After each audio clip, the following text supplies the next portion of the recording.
Welcome to Canterbury Live for Monday. I hope you had a fantastic weekend.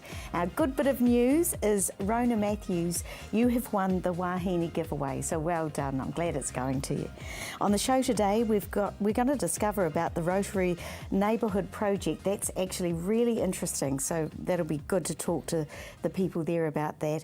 And Casebrook Intermediate, it's their turn to cook us some treats. But first up, my guest Don Whelan, lovely to meet you. Great to be here. And thanks for coming in and talking about such a beautiful, beautiful piece, the St John Passion. You've heard it before. I have. That's great. I have heard it before. It is really exquisite. When you were a little younger. And you're going to be putting it on Good Friday. On Good Friday. We always have done that. Yep. It's been a sort of an institution. We started in the mid-70s and we've been going since then. So have you been the director yes, of I have. Since then? You know. So you've seen too long, isn't it? You've seen it more than once. Yeah, absolutely. Yes. Oh, but it's wonderful, and the interesting thing is it's now becoming quite popular. Do you know the Japanese Collegium, Bach Collegium, just brought it to as part of the Wellington International Festival. All these Japanese wonderful performance, and it's being done. The Auckland Philharmonia is doing it again later this year, with in fact our middle son Paul as the Christ. Which is rather nice. Oh, how so beautiful. It's very personal to me and to our group. But we've done this in our Catholic cathedral so many times, and so many folk, including people from the schools, have been involved that I think it's absolutely wonderful to keep something like that going. It just keeps speaking to people. Yeah? Yes. But where will you be performing it this year? Well, we're in St Mary's Pro Cathedral, which is a great space. And I wish more people knew about it. It's in Manchester Street, and people say, you know, where is the Catholic Cathedral? It's a part of Oamaru's stone and ruins. No, it's not. It's reborn. It's been resurrected. It's the brick building not far from Beeley Avenue called St Mary's Pro Cathedral, right beside Maclean's Mansion. Everybody seems to know about Maclean's Mansion. That's another story.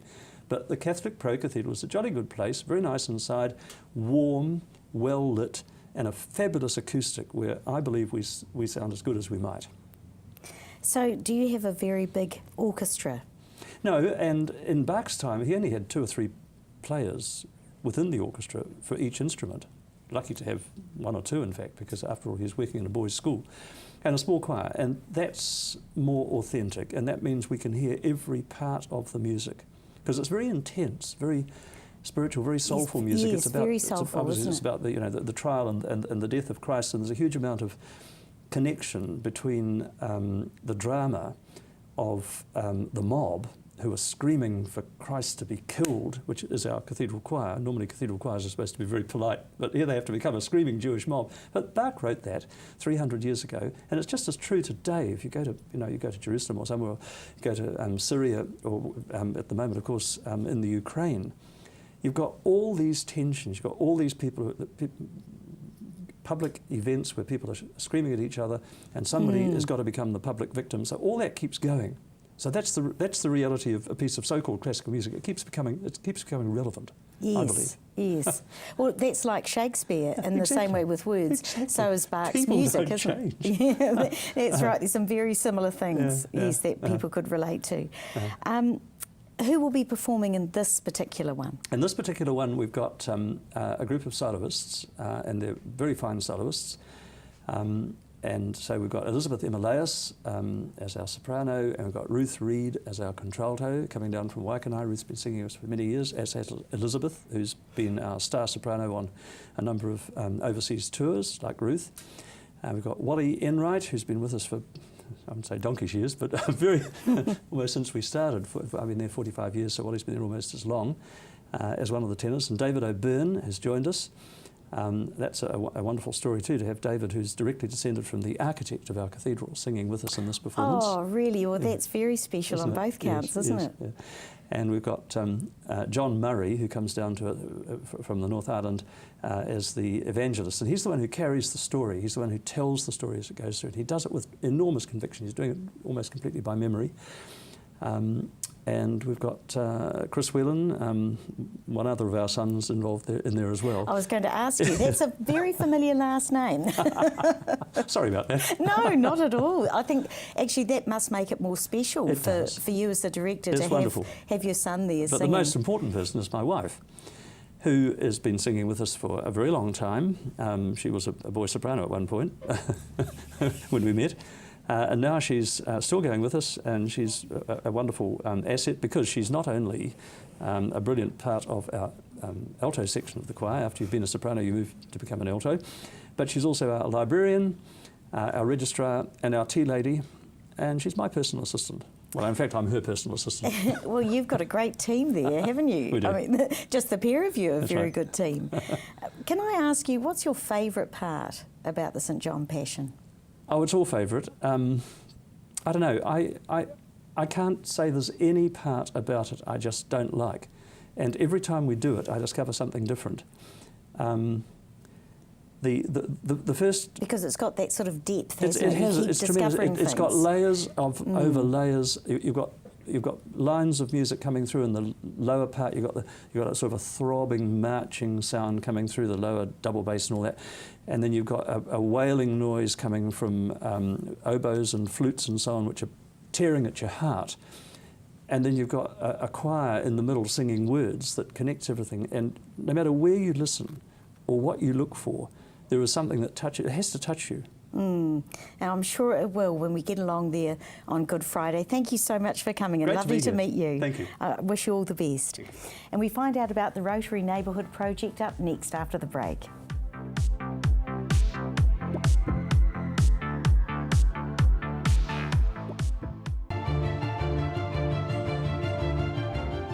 I'm Chris Lynch. Join me for CTV's new current affairs show Lynched every Monday at 8:30 right here on CTV, where I talk to the decision makers and those responsible for running our city. Potholes. To some, a simple hole in the ground, causing no harm and no concern. But don't let that fool you. Potholes are dangerous. Did you know potholes have been linked to numerous nasty falls and flat tires? So if you have a pothole situation on your property, don't panic. Call the Pothole Repair Company. They'll fix your potholes in a jiffy. So next time you see a pothole on your driveway or in your car park, call the Pothole Repair Company. Hi, I'm Steve and welcome to Carpet Kingdom. At Carpet Kingdom we stock a massive range of carpets, and we're also the largest vinyl stockist in the South Island. And not only do we have an excellent range in store, but you can purchase our stock online. We offer free measuring quotes, we have our own installation team, we ship nationwide, so come on down and see us at Carpet Kingdom, 312 Wilsons Road in Waltham, just off Brougham Street, or visit us online at carpetkingdom.co.nz.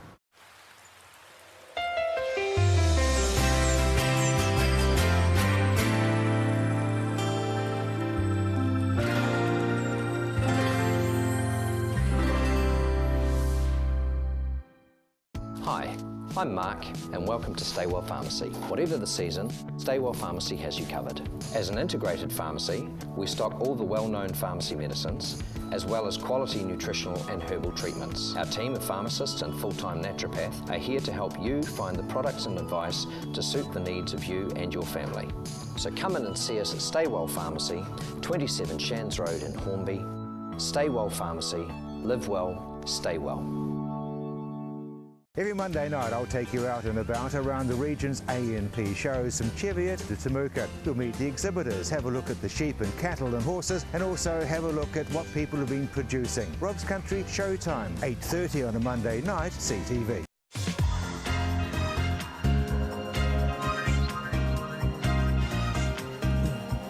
Keep it real. Welcome back. I'm now joined by Jenny George. It's lovely to meet you, Jenny. Thank you. You're with the Rotary Neighbourhood Project. Correct. It sounds really interesting. I did have a little look at the website and I didn't realise there were so many things. I was thinking, oh, well, people apply for funding and then you sort of see what the neighbourhood project might be. But there were all sorts of things in there, like adopt a grandparent or have a street party. Tell me a little bit more. Look, it's actually been a really good initiative it started 18 months ago between Sarah, the council and Rotary as a combined project looking at building resilient communities. So people apply via the website and we've had about 190 applications so far, and it's for everything. It's like for ladies to do knitting in Littleton, it's street art, it's creating painting, it's everything. It's amazing what we've been getting. So what sort of things do people ask for, like when they apply for funding? Do they say, look, we actually just need some art supplies, or do they have to sort of feature everything that they're after basically for the money? Well, it's a little bit complicated, but the application form, which is online, is it's reasonably straightforward to do. So they ask for materials, they ask for bouncy castles for fairs. They ask for a lot of people just want some support from their local Rotary Club. What kind of support are they looking for? Well, how it works is that a project gets approved and then it goes out to the local Rotary Club, who actually help with running the event, maintaining links. So it's huge input for the community and for Rotary working together. Oh, that actually sounds really good. So if there's a community project, some people from Rotary will come out and on the day. Absolutely. Oh, that sounds fantastic. So Rotary... That is good support. It is. So Rotary interlinks with the project, whether it's a school one or, as I said, street art or knitting or whatever, and provides the structure around that project. So it's great. I like it how you say, too, on the website, you're building trust and building bridges. Absolutely. Have you seen that manifest because of this? Yes, incredibly so. One of our first projects that we did was the St Martin's Playgroup, and because of earthquakes and everything else, they'd been displaced, I think, 3 or 4 times. Right. And so equipment was lacking. They needed people to help build a ground, etc., etc. So Rotary provided the project management, the manpower, some money, and worked with that group to put it together. Wonderful. It's fantastic. Because, you know, as you say, being displaced is horrible enough as it is, but then to have to try and think, well, how can we pull people together to do not just one thing, but there's actually all of these things to do, and one of them, like you say, being building. Exactly. Or, you know, and the money to raise for equipment. And I think the thing with involving your local Rotary group as well, there's a huge amount of talent and expertise out there that can be pulled on from many different places to make that project work. So it's great. That does sound amazing. And it does. What do you do in particular, Jenny, that you love being a part of with this project? I actually chair this group, which we're having a meeting tonight, which is good, but I belong to the Papanui Rotary Club, and it's just being community-minded, and we raise money for many different things, for school camps, for, it's just being part of the community. Well, I think that's wonderful because, you know, for the projects to happen in itself, that must make a community smile and bring people together to do a project. But does the project believe in a community-led recovery of Christchurch? Yes. By doing this? Absolutely. I think that what we're trying to say is building resilient communities, because we're all post-earthquake and we try and stay away from those words now and just look at building resilient communities. And communities that support each other do well. That's right. And we don't want to see just pockets over here and pockets over there. We want to see how we can bridge those pockets together, don't we? Absolutely. And that's why, because of so many Rotary clubs that we have spread over Canterbury, each one knows their local community really well. Oh, that's fantastic. Yeah. I did see there was quite a list of the Rotary clubs around Christchurch, which is really nice. You're so visible in each community too. Absolutely. I think one of the things that Rotary throughout Canterbury did last year was, you may have seen these huge tyres that had petunias growing out of them all over Christchurch, and that was a Rotary initiative. And that can't help but bring a smile to everyone's face. Exactly. So can anyone apply? They can. Anyone. They can. There are reasonably strict criteria that we have to follow. But they can go to your website and they'll find out that by applying. Absolutely. And just Jenny, go through. thank you so much. I wish you all the best with it. Thank it's a you wonderful very much. initiative. Now, after the break, Casebrook Intermediate put their cooking skills to the test.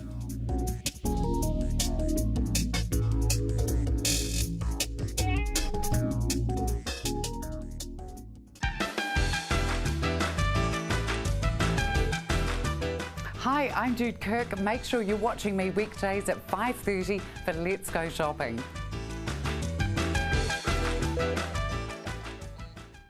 My son's helped me greatly with my independence now that I've got more mobility.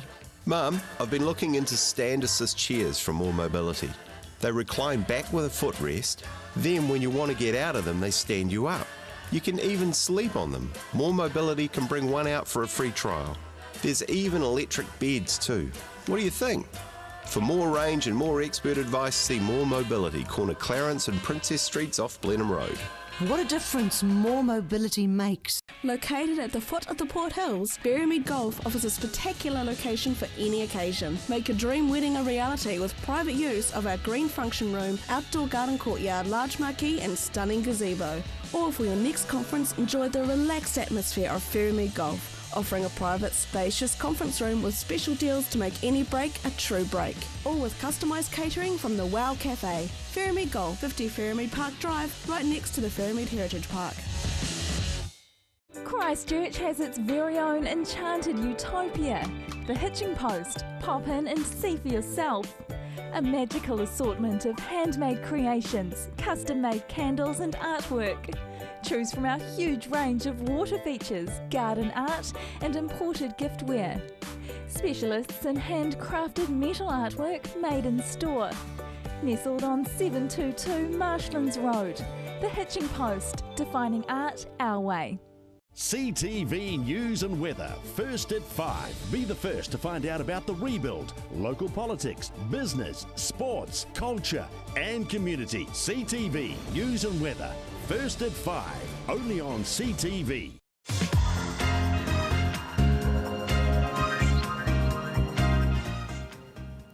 Welcome back. Casebrook Intermediate test out their cooking skills.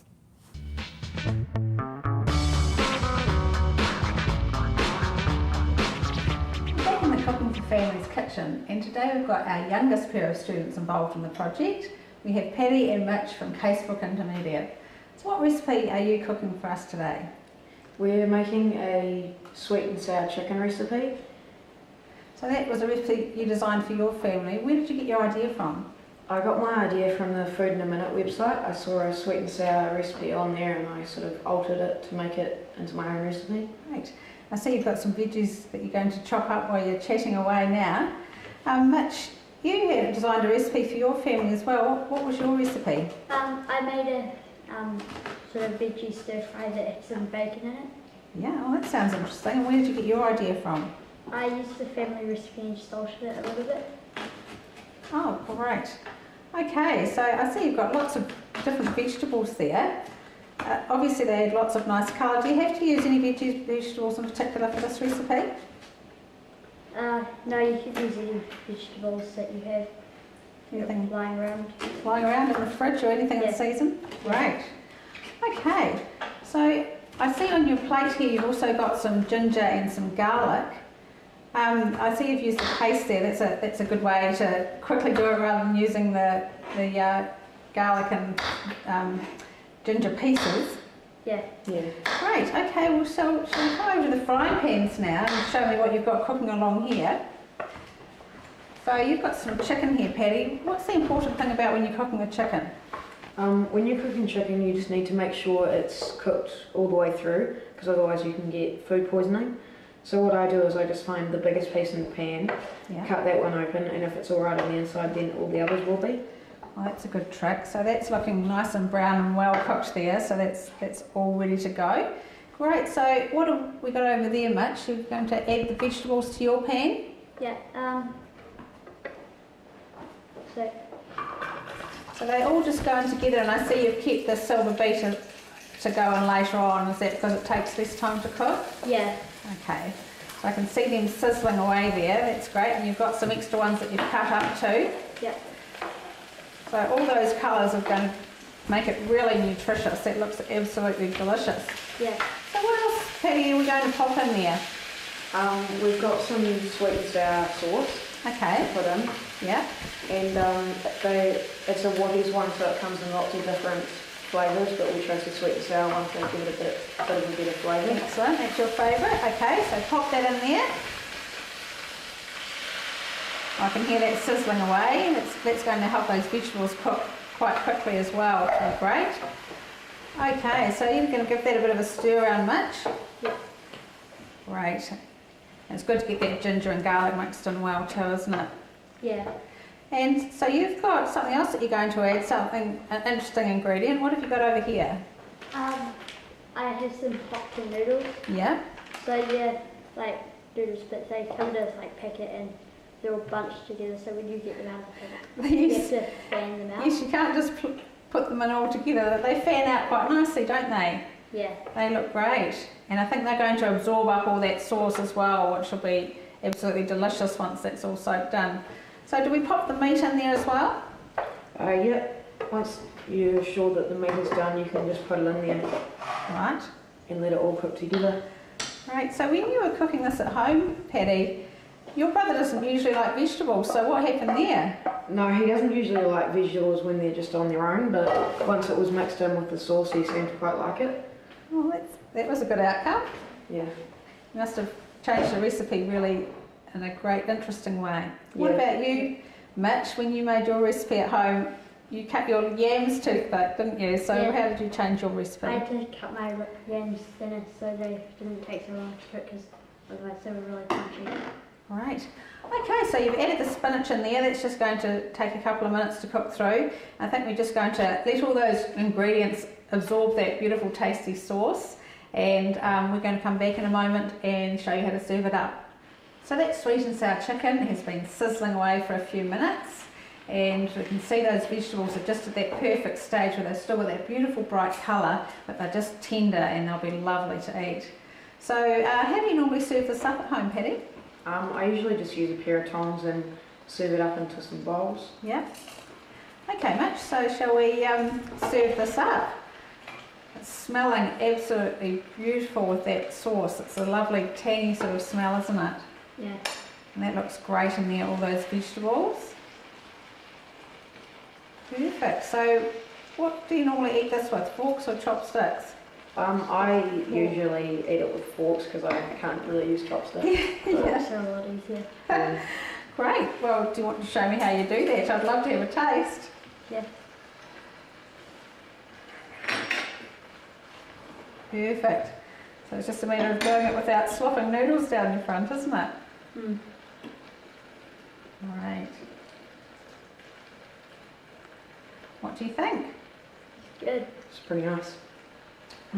That flavour's delicious. And those noodles are just cooked perfectly, just the perfect amount of time. Well done, I'm sure your families would love this.